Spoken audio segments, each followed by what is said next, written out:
Okay, good afternoon, everyone. Welcome to another class webinar, which is coming at 1 p.m. in South Africa.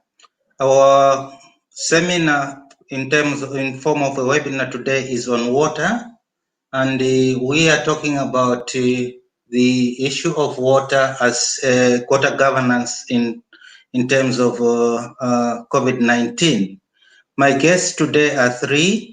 Mr. J. Bagwan, Professor Rare Swatu, and Atkodire Notwana. I'll introduce them in terms of who they are. Atkodire is an activist and a Secretary General for Social Justice Coalition, Cape Town. The Social Justice Coalition is a grassroots social movement campaign for safe health, dignified communities in some of the South Africa's most underdeveloped townships. He is a 2015 alumni of Building Bridges Leading to Public Life program of the University of Cape Town, a 2016 Mandela Washington Fellow, and served from 2012 to 2017 as a board member of the My Vote Counts campaign, a non-profit company campaigning to improve the accountability, transparency, and inclusiveness of elections in politics in South Africa. Atkodire serves as committee member of the South African Human Rights Commission, Section 17's Committee of the Rights to Water and Sanitation. Mr. Bagwan is executive manager for key strategic area water use and waste management in South Africa at the Water Research Commission. For our international audience, the Water Research Commission is a parastatal that is mandated to oversee research and development of water sanitation in South Africa. Jay holds a master's degree in tropical public health engineering from Leeds University. Jay has been instrumental in creating a portfolio of research projects and innovations related to water supply and wastewater management at the Water Research Commission, and that with his knowledge and experience gained in implementation of water and sanitation projects, he has played and participated in shaping the national water policy and legislation. He has also held posts as the President of Waters Institute in Southern Africa, chairperson of the Ministry of Water Affairs and Forestry and Water Advisory Committee, as well as international advisor at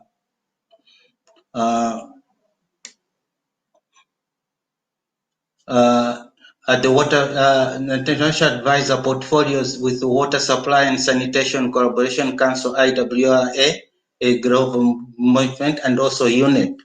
Professor Swatuk is a Professor of Development Studies at the University of Waterloo, Canada, and an extraordinary professor in the Institute of Water Studies at UWC. Among other things, he spent 11 years at the University of Botswana as a professor of natural resources at the Okavango Research Institute.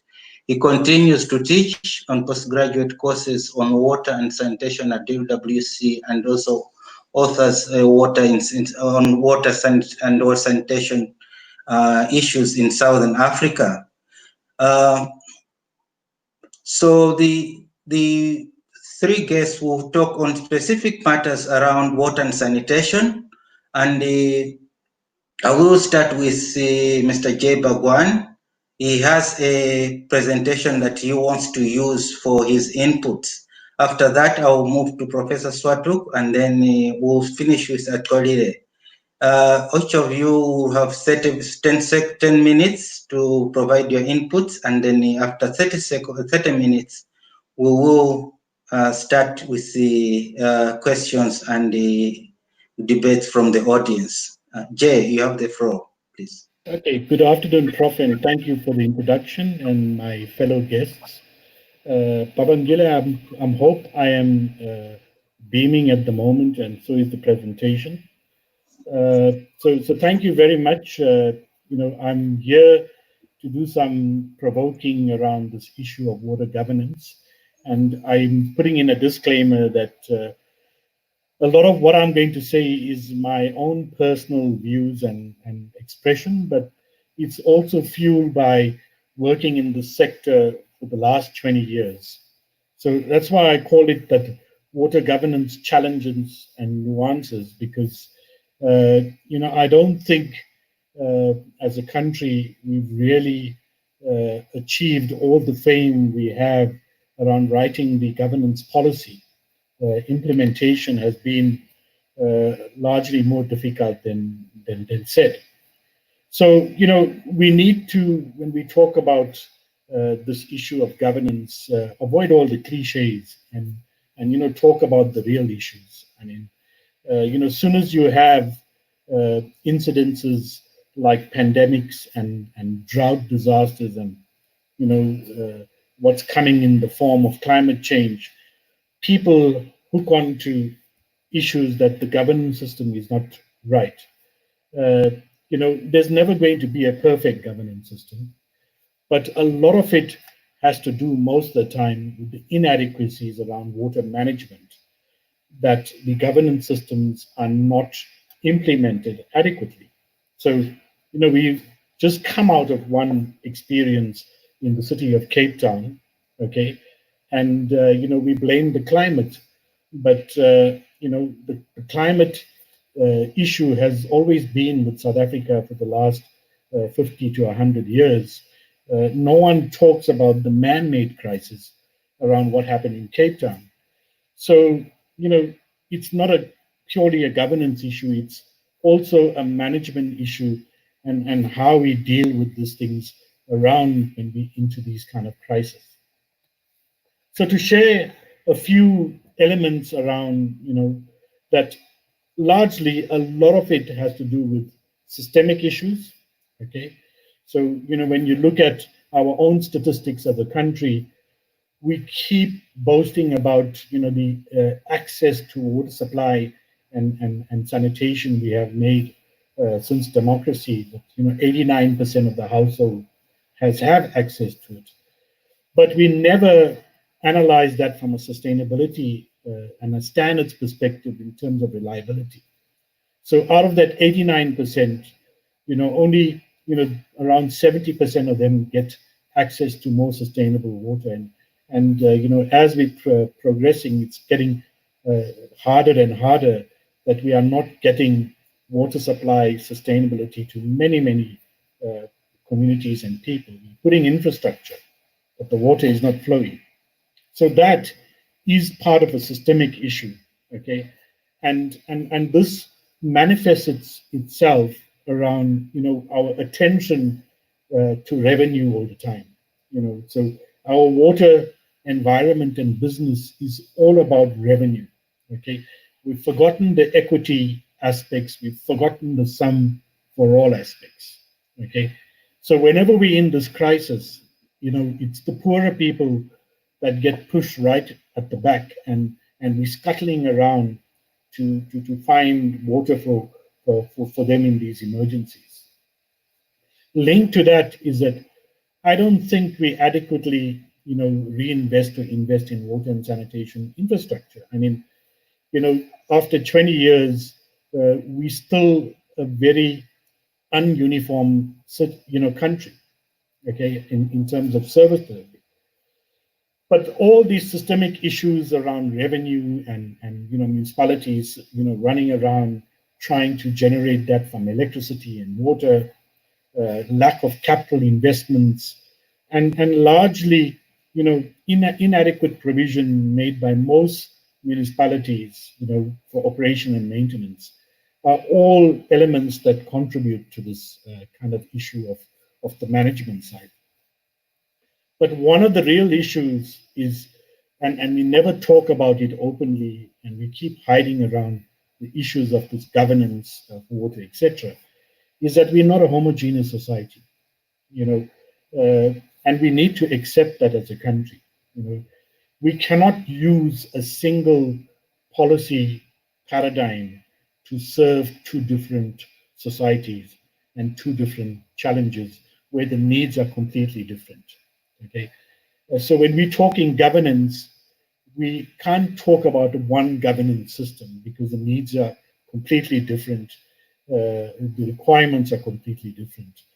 And having one process, you know, we actually create more divisions and we perpetuate the problems even more. And you see that in you know, the last 20 years of development in South Africa, you know, and that's the city of Cape Town.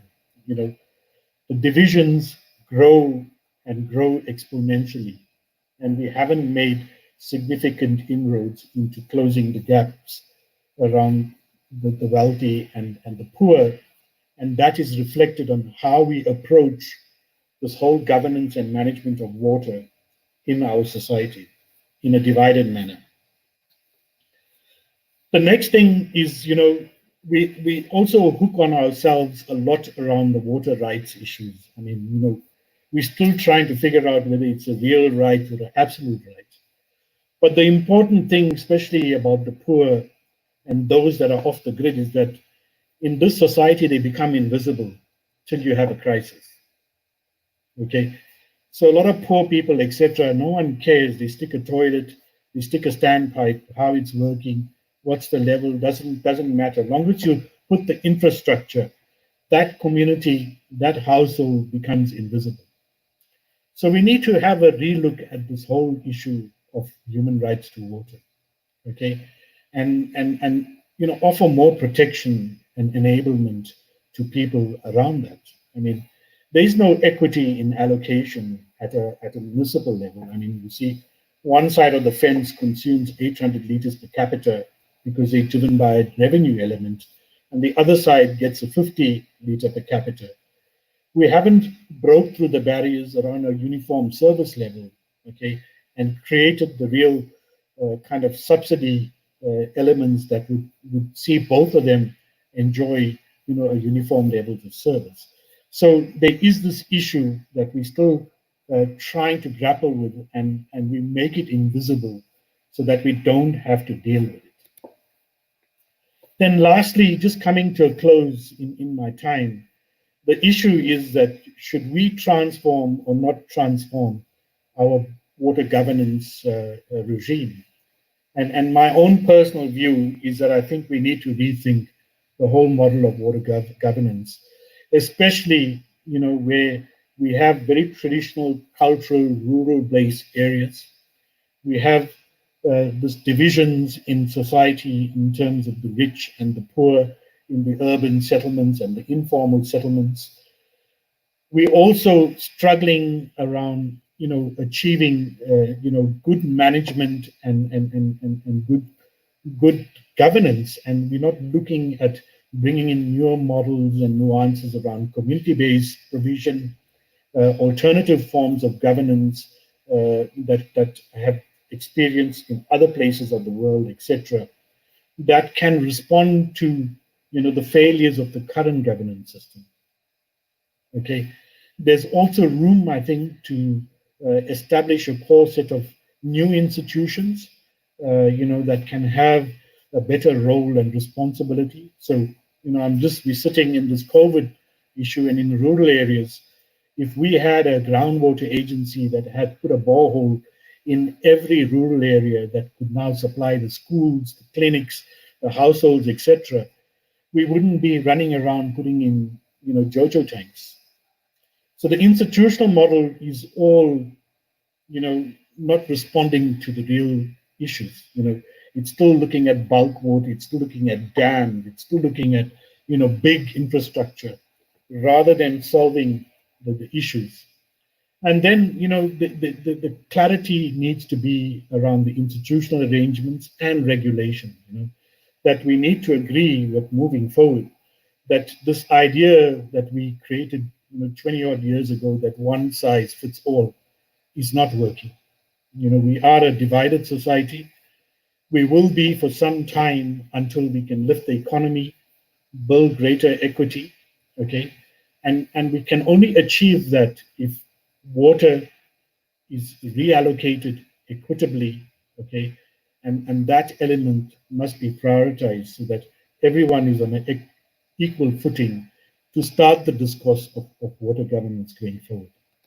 So with that, I'll close there, hopefully to provoke some of the discussions and thoughts. And thank you very much.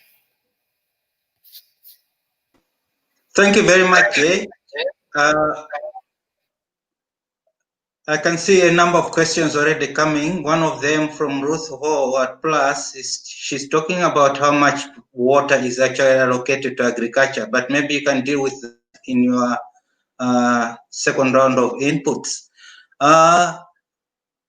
Rade, can you provide your inputs from an international perspective? Rade? Right, thanks. Thank you very much, Mafa. And I'm going to echo some of what Jay had said. So clearly we're on the same page.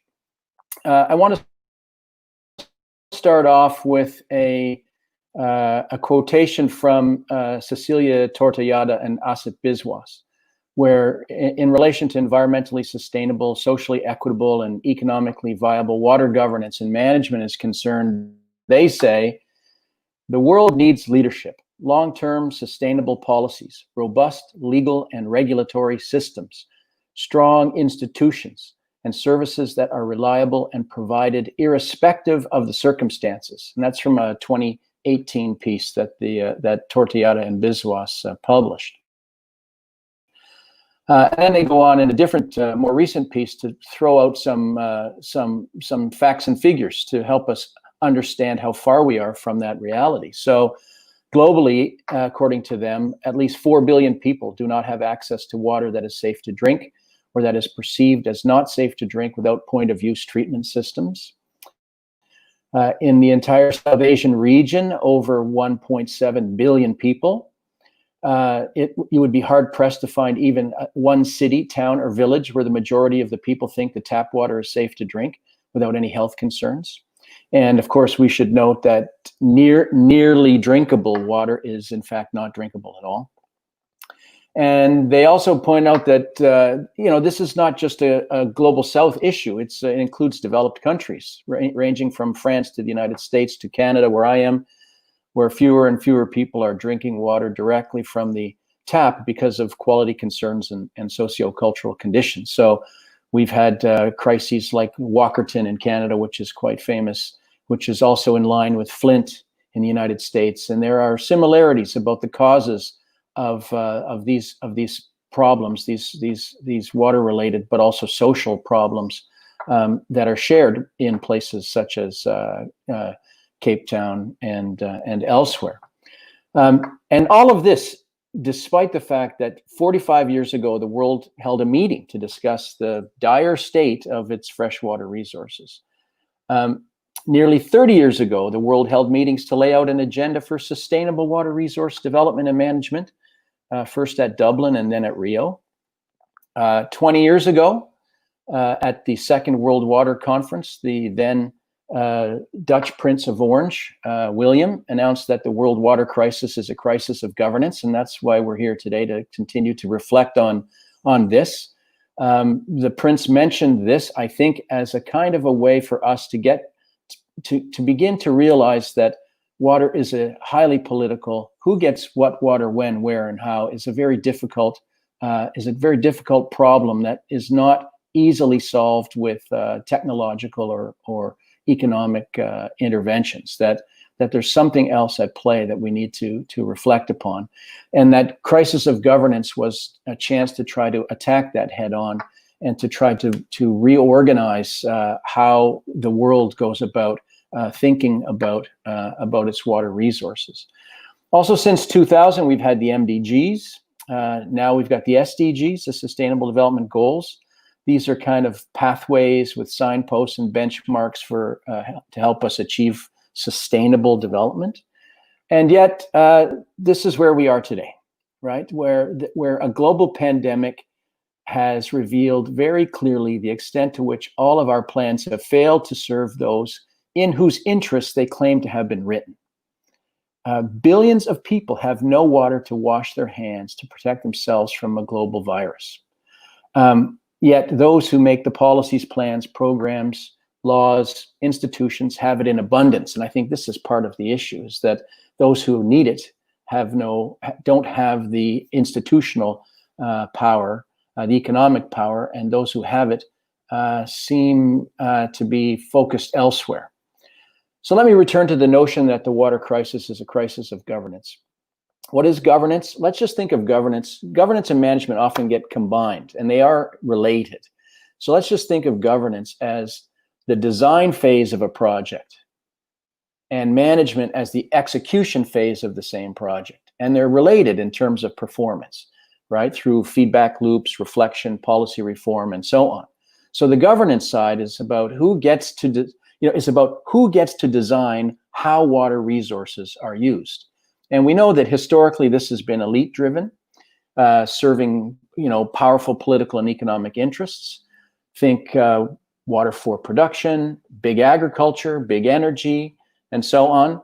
The management systems devised around these things have largely been command and control, sector oriented, fragmented, and ad hoc in many ways, reacting to certain interests and so on. And this short-sighted, narrowly intended actions have created wonders of the built environment, no doubt. And we humans have reaped many benefits from this historical approach to the governance and management of water and of course land. But we also know that this practice is unsustainable. It also serves the needs not of the majority but of the minority. And as already noted, there are numerous international, regional, and national plans and programs for attaining water security.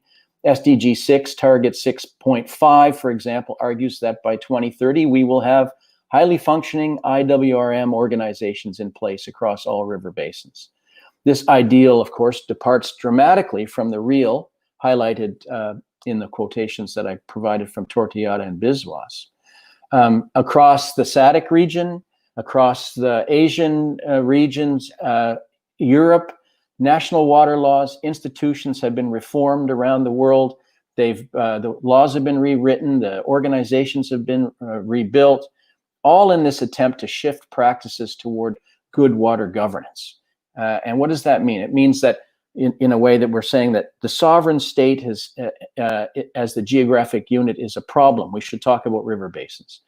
Authority should not just be government. It should be all affected stakeholders. Knowledge should not just be experts, economists, and engineers. It should be everybody who's affected, everybody whose interest, including indigenous knowledges and practices. This is kind of where we've come to think about where we should be. And yet we are all sort of in this problematic middle. We're not this and we're not that. Now, why is that? In my view, the problem has been, let's put it baldly, 40 years of neoliberalism, right? So rather than building communal approaches through powerful developmental projects, we have shaved the state down. We have front-loaded profit rather than people. So when we've needed to think about how do we get water to those who most need it in a sustainable way, instead through deregulation, desubsidization, the free flow of capital, water has just been flowing toward money.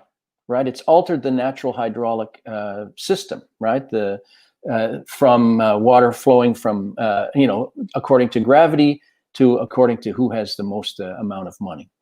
And so, what does this meant? Privatization of delivery. It's meant pop-up infrastructure, water kiosks for the poor, NGOs. The state has left the rural communities to NGOs so they can drill pumps. And in the meantime, elites have come together around honeypot projects, the Grand Ethiopian Renaissance Dam, desal plants. A long time ago, the North-South Water Carrier Project in Botswana, but there are many others like that. The new capital city in Indonesia. These all involve big infrastructure. It attracts powerful actors, but it also acts as a diversion from the deeper issues of divided societies that Jay talked about earlier, right? That what coronavirus has revealed is that we are deeply divided and deeply fractured.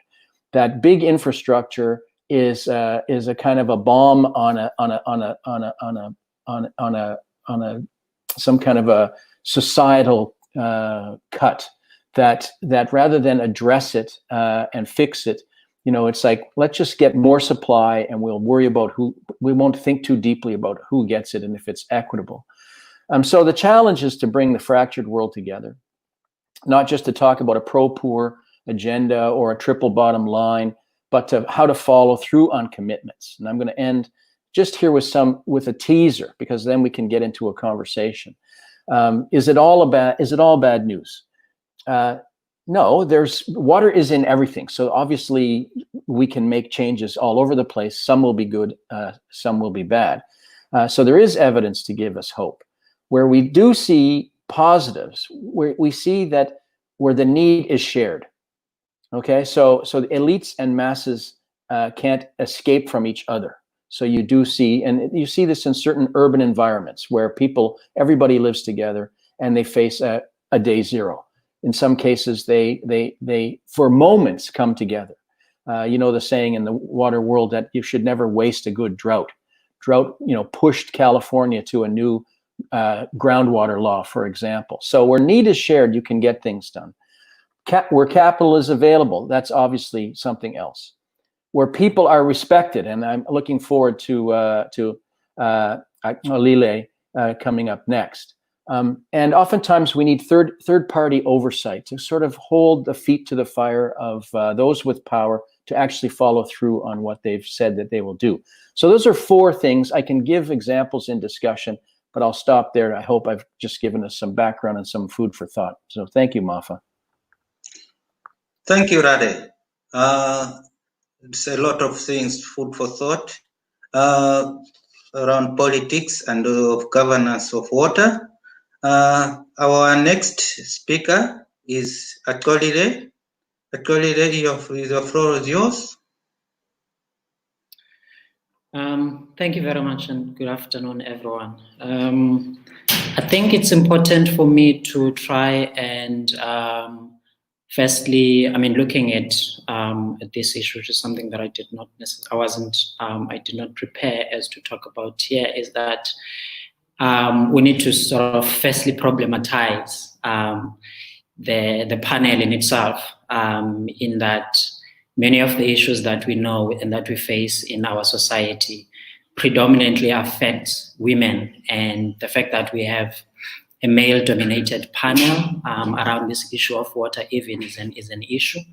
And so even in these conversations around water, we know who gets affected the most, in that it's poor Black and working class women.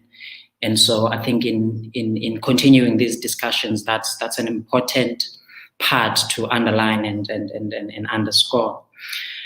And I mean, I think to speak to the issue of the inequalities and the many issues that have been exposed by COVID-19 in relation to this issue of water. Again, these are issues, I think, to echo a lot of what has been said. These are issues that have existed before for years, for a number of years, in cities and rural areas. And we started to see specifically, and we've seen this before, that when we speak about, especially now, this phrase or this slogan, water is life, it speaks true now when it comes to COVID-19, that it is actually specifically a matter of life and death, that majority or a number of people in our society do not have access to adequate water. It has been the issue before. The work that we've done within the Social Justice Coalition has tried to expose that. And again, this speaks to that issue that I was talking about with regards to women, in that for them, for a number of years, this has been an issue of life and death, especially when we talk about rural areas and informal settlements where people in general, but specifically women, have to travel long distances where services or water points do not exist, putting their lives at risks, whether that is in the morning or whether that is at night, having to go and collect water. This then brings to my third point, which I think Jay spoke about a bit with regards to when we talk about access. This again speaks to the inequalities within our society, and what do we mean when we talk about access? Because these statistics that are thrown around by our municipalities, and the city of Cape Town does that a lot, to say a certain percentage, 80% or 90% of people have access to water. This speaks to the inequalities, because access for someone that has a tap in their house is different when we say access to someone that has to travel 200 meters or a kilometer to try and get water. And so we need to look deeply into that language. Is that access if I have to leave my house, put a bucket on my head, and walk in the morning or at night in a dangerous community? Is that really access? Is that the same access that someone else who has a tap in their house has? Because that's how we talk about in these statistics. And so that, for me, is something that we need to deeply look into. And then the last point before I sort of conclude with regards to some of the issues that we need to deeply look into is that specifically in the context that I've worked in with regards to cities and informal settlements, one of the biggest problem, which again is linked to what Jay spoke about with regards to the investment in infrastructure, is that if you look at informal settlements, that for a number of years, for decades, municipalities and government in general has continued to view informal settlements as temporary. While many informal settlements have existed for years, for decades, they are still seen as temporary. Therefore, there is this notion of providing temporary services, which means that there isn't a commitment or a want to invest in infrastructure in informal settlements. We need to look at the issue of water in the broader sense that, according to the South African Constitution, it speaks to the rights to life. It does speak to the rights to life. It speaks to the right to housing. When you speak about the right to housing, you include all these other basic services. So these are issues that speaks to the broader service provision in relation to communities that do not have these services. So we need to look into how our cities and how our municipalities, and even in rural areas, how these communities are viewed and seen as temporary, in that that leads to the lack of investment in infrastructure. So yeah, for me to sort of conclude, to put like 3 main points that I think are important, is one, we need to problematize this issue of statistics when it comes to talking about access to water, access to sanitation. What does that mean when we talk about equality and equity for someone that has to travel 200 meters and for someone that has a tap or a toilet in their own homes? So those statistics that mainly come out during census processes need to be problematized.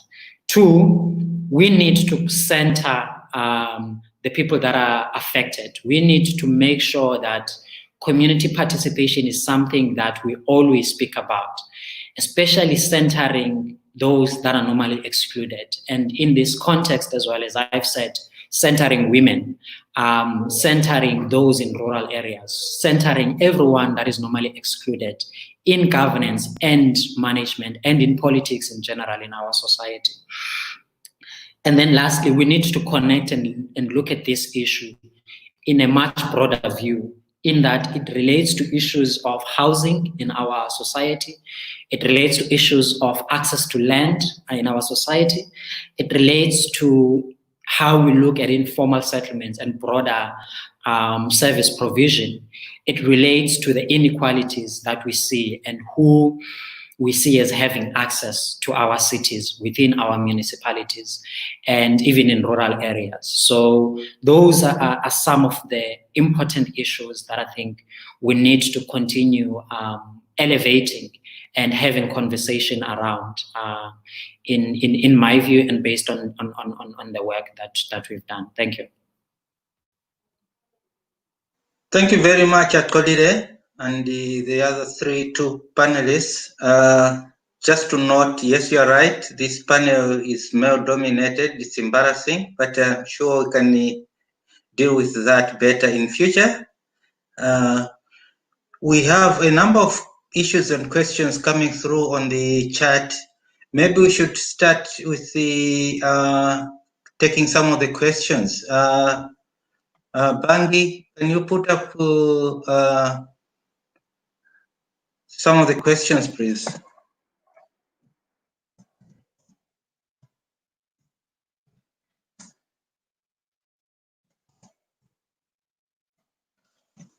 Some of them are related to statistics in terms of it's from Ruth or from Plus. SADC should be listening to this. What is access to water and how is it counted? Our statistics obscure real inequalities. Jay, probably you could deal with that in terms of that, and also some of the questions that were raised was also around how much water goes to commercial agriculture, and also whether we were dealing with the issues of sharing, how we're dealing with issues of equitable sharing of water, given that it's a national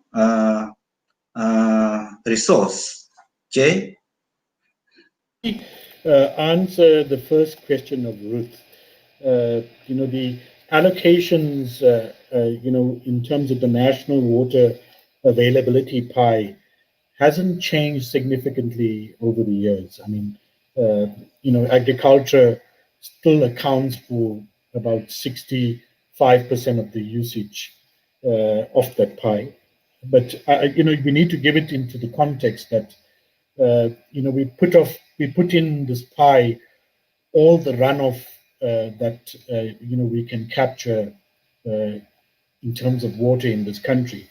So though agriculture uses about 66%, about 15 to 20% of it is what you would call irrigated, organized. So a lot of it is dry fed agriculture, and about 15-20% has irrigation schemes, etc.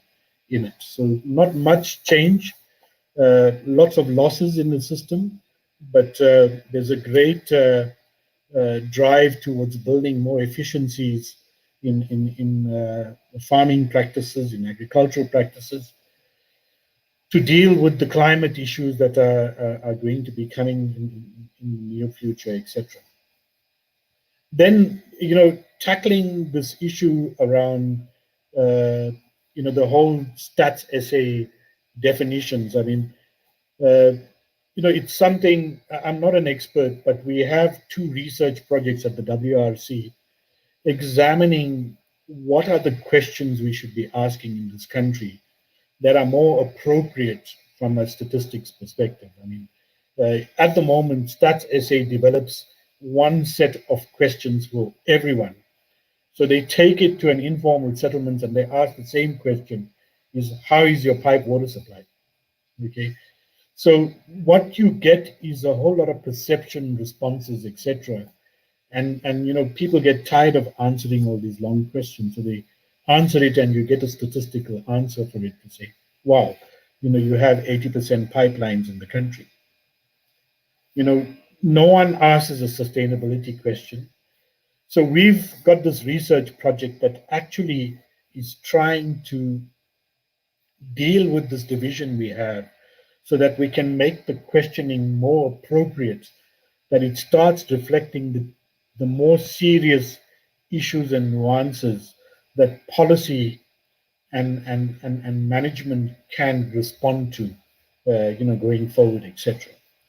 So yes, Ruth, that I'm happy to share some details of this project with you all. It's still ongoing, but that's the hard answer we're trying to develop to share with Stats SA in future rounds of surveys, etc.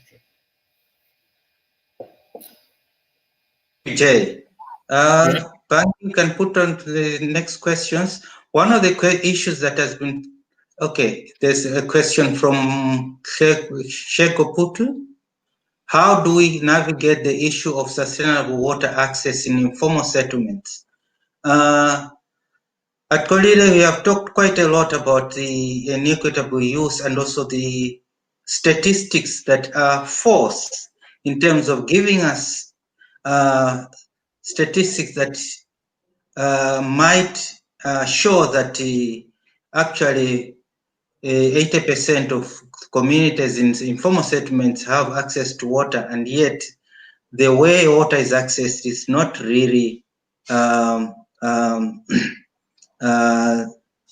equitable in terms of tap water within the house, safety, so on and so forth.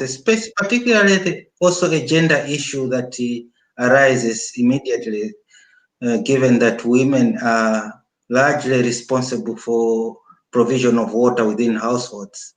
Actually, what is being done by JSC in terms of dealing with some of these issues? Thank you. I think the one thing that we've been saying is that municipalities need to recognize, again, it speaks to this inequality with regards to access, that majority of services that you find in informal settlements are communal or shared facilities. It's very rare that in an informal settlement you would find each individual household having its own tap or its own toilet. These are facilities that are communal or that are shared, which also means that you can say that these are public sort of services. That means that the state or government has a role to play in making sure that these are properly monitored and that these are properly maintained. Because it's the same thing that you do when you maintain or monitor a public facility that you would find either in town or in a mall. Hence, we once, like within the city of Cape Town, campaign, and that exists with its own problems for a janitorial service for communal flush toilets within informal settlements, meaning that now centers or gets municipalities to employ people from these local communities to be able to look after these communal facilities. And I think that's something that's needed in all municipalities where communal services exist. But the bigger issue and the broader issue, which I mentioned, is that we need to recognize, firstly, that informal settlements are permanent.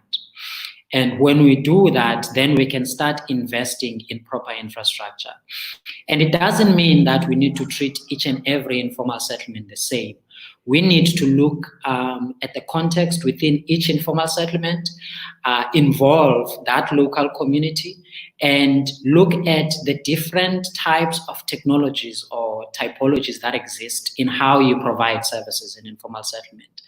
And make sure that you provide based on that context, because you would see and you would know that informal settlements, for example, in cities such as eThekwini, Some of them are on pieces of land that are like sloped, as compared to informal settlements that you would find in the city of Cape Town. Therefore, the solution or intervention that you would provide in each and every informal settlement doesn't have to be the same. But the first thing that you need to do is recognize, and this also speaks to this issue, again, to these broader issues, that you need to recognize this issue of security of tenure, that informal settlement are permanent, therefore people need to have that issue, that secure tenure. And once you have that, then people can even install, because people want to do that, can even install services on their own in informal settlements, but they aren't able to do that now because the land that they are on, they do not have a sense of ownership. And so these, for me, are the broader issues that we need to look into. And it's important also to just as a final point, to not just, technologies and are important, but you can't just always throw a technology as a solution to these issues. Hence governance, and for me governance includes community participation. Hence governance is important because a lot of these issues, as we are speaking about, are governance and management issues. You can have the best technology in the world, but if your governance and your management is flawed, if community participation is not centered within that, that is bound to fail. And so that's what, for me, I think is important. Thank you, Akolile. You raised a lot of issues there that are related to involvement of communities when it comes to provision of water and sanitation. Maybe we can come back to this later, especially Jay has been at the forefront of grounding our solutions to water and sanitation within communities that are using these facilities. Banky, can you please put up the next question? This is from David T. He says, all technical solutions should be local specific. This is also what I was talking about. Maybe Radegi can deal with it in terms of involvement of users and also grounding our solutions within communities and their contribution towards finding solutions. I would also probably ask Jay also to provide inputs to that, what WRC is going to doing in relation to that. Thank you.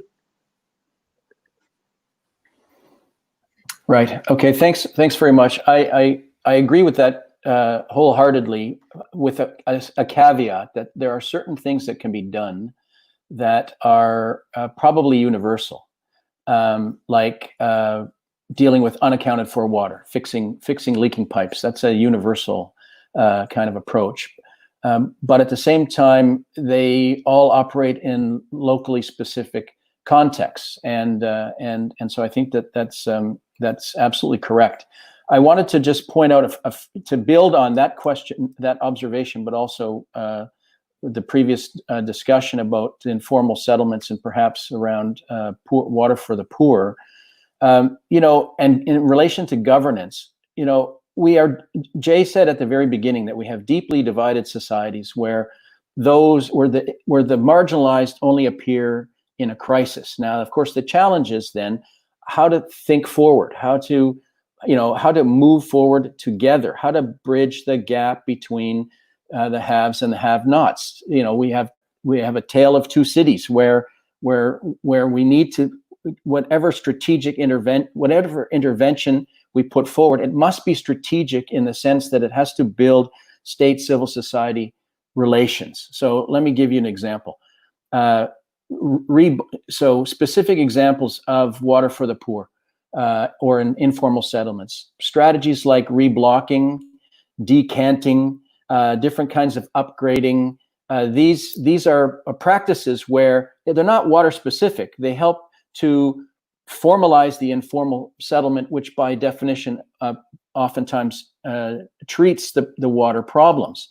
So these are good ideas, but they must move forward in a way where the state is involved and local communities are involved, even private sector is involved, so that you actually enhance social relations rather than reproduce the dysfunctionality between a state that doesn't pay attention to people and people who don't pay attention to the state. There's no escaping the state. The state makes law theoretically on behalf of the citizens. So somehow that has to be at the core of our thinking around, strategic interventions. And I think we're right. It's not technical fixes. I think the technical fix allows us to escape that thorny question about how do we fix a badly broken system.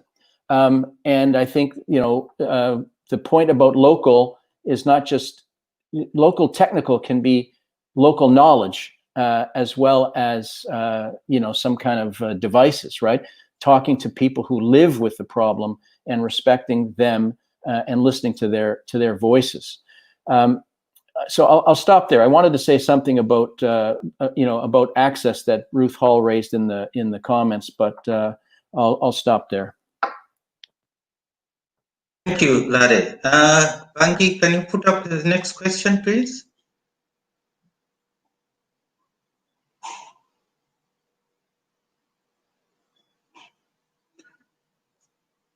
Lade, you talked about some case studies, or it's not all doom and gloom. Do we have some examples of case studies where improving and sustaining sustainable water solutions have been applied very successfully in terms of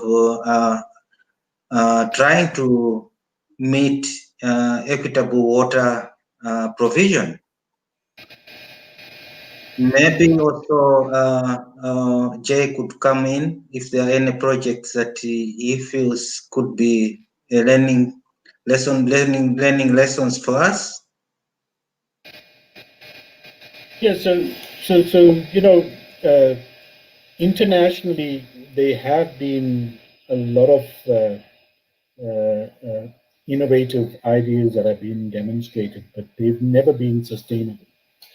And that's because largely and it's the point I've been making is that our institutions are not designed to serve low-income areas and informal settlements. Okay, we design our institutions too much around a Western model. Okay, and you see that in the rest of Africa is that Africa and many developing countries have the same situation and fate around poor people not being serviced. It's because we train all our people in how to run a first world water supply and sanitation business. Okay, and there's a lot of statistics to show that. I mean, if you look at any metro or city in South Africa, I mean, let's not pick on Cape Town all the time. Take Durban or take Johannesburg. I mean, around 50% of the population that they serve is informal and low income, with a different level of service. But if you go down into the institution and ask how many professionals that have been employed to service those areas, you'll find that in some municipalities there is not even a sanitation specialist, dealing with sanitation. And there'll be about 300 wastewater people running after 20 odd plants. Now you already have those inequities in the system, trying to solve a problem in these areas. The second thing is that our own engineering and standards become the limitation for innovation. Okay, so you get into the arguments around we can't service this community because they're in a 150-year floodline, etc. But I've seen many shopping malls come in, spaces that are below 1 in 50-year flood lines, and they've diverted the flows. Okay, so there's sort of engineering for some and engineering not for the others, kind of thing, etc. So everything gets delayed because no one wants to take the step and drive innovation to find solutions. I mean, we sit with a lot of innovations. We've developed and demonstrated many innovations, but nothing gets to scale. Okay, there has to be a vested interest somewhere else, and you need the political will. But those are all not in the right place. I mean, I sit back after 25 years, even starting as a youngster in this, and I say, look, I made big mistakes. What if we started our new democracy where there was uniform levels of service? I mean, we didn't even think about a pipe, a standpipe, or a pit latrine in those areas. If we all started with the same thing to say everyone should get the same level of service, where would we have been today? It would have been a very different society. And I think people missed the point that water is an economic enabler. Okay, that water can change the economic prospects, can improve health, can stimulate the economy, etc. And we have not used that in this country as a pathway, okay, for creating jobs and socially reorganizing what we do. So, our own standards around what we do, but as soon as you see an informal settlements, give them a pit latrine, give them a standpipe, is what is now sort of brainwashed into professionals that are supposed to make a change. Okay, that's the one thing. The second thing is that the institutions are designed that they cannot do any decentralization management. Okay, it's too hard for these bureaucracies to do small management of schemes. They fail at it. And we've seen many of those kind of solutions like prepaid meters and etc. And pit latrines. They all decentralize reactors somewhere or the other. And the centralized model cannot manage it. But they're not open to also harnessing the kind of local entrepreneurial spirits that have come up to say, I mean, so Lida talked about, janitors. I mean, you could create a whole, township economy and entrepreneurs around people that can manage and service these facilities if you give them the opportunity, give them the incentive. But it doesn't happen. So you put a toilet there in a week's time, it's abused. And you ask why, you blame the people, and that's not the thing. It's all about service and changing behavior, and we don't do that enough. We just keep blaming, the people in informal settlements that they cannot appreciate it. Thank you, Jay. Atkolida needs to leave very soon. Maybe we also need to start summing up because we only have less than 5 minutes to go. Atkolida, what are your final words?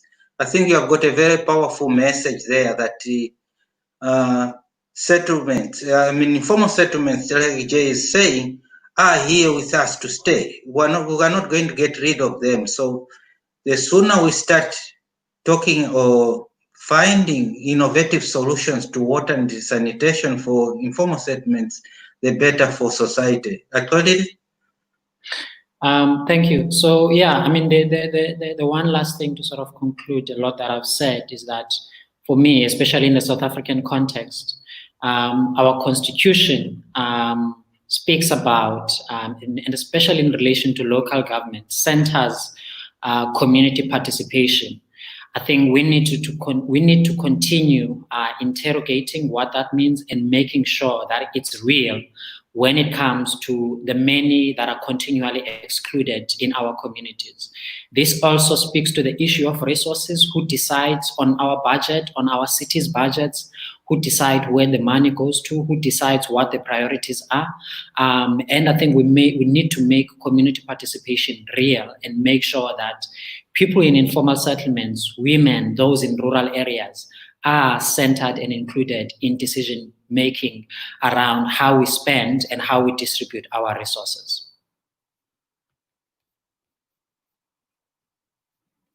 Thank you, Akodide. Lare, your last words? Half a minute. Yes, so let me just say this. Governments do not do the right thing because it is right, right? So there's no substitution for action, for informing yourselves that, look, the laws are there, the policies are there.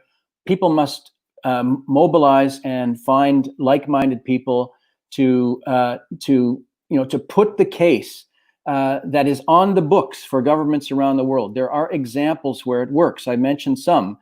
ProSanair in Brazil, Orangi project in Pakistan, the Ban Mangkong project in Thailand, where 300,000 households gain tenure in informal settlements. So, sharing knowledge among those most in need and holding governments' feet to the fire because the laws are in place and they won't do the right thing just because it's right. They'll follow their own interests otherwise.